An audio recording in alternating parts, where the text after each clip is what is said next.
भाकर खायला नाही, इज्जत नाही, सन्मान नाही, आपुलकी नाही, जिव्हाळा नाही, माणुसकी नाही.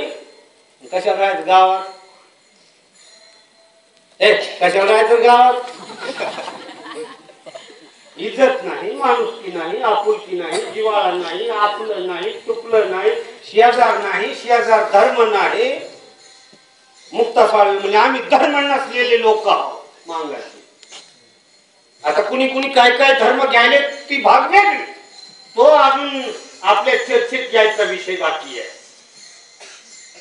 आम्ही धर्म नसलेले माणसं आहोत म्हणाली मुक्ता साळवे आमची.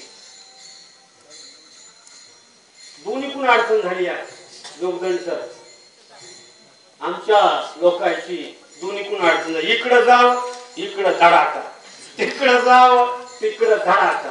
आणि मला होता मध्ये कोची खाली काय इकडं गावात येऊ दिना आणि तिकडे गेलं मग आपल्या दुर्डीतली आर्मी भाकर खाते बघा. आता काय ताप आहे, दुर्डीतली आर्मी भाकर खायला बुद्ध व्हायला दुरी लोक.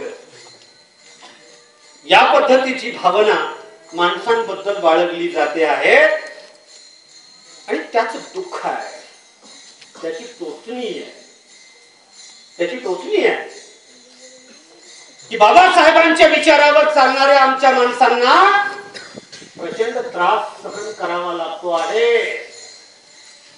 त्याचं दुःख आहे आम्हाला.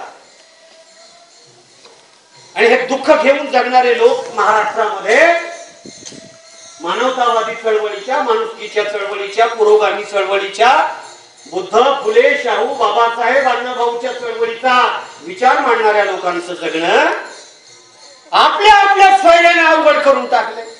इकडे गेले म्हणजे हे तिकडे गेलं, तिकडे गेले घेत तिकडे गेलं, गेलं कुणीकडे. दोन घरचा पाहुणा इकडला ना तिकडला अशा पद्धतीची आपल्या समाजाची अवस्था होऊन बसलेली आहे.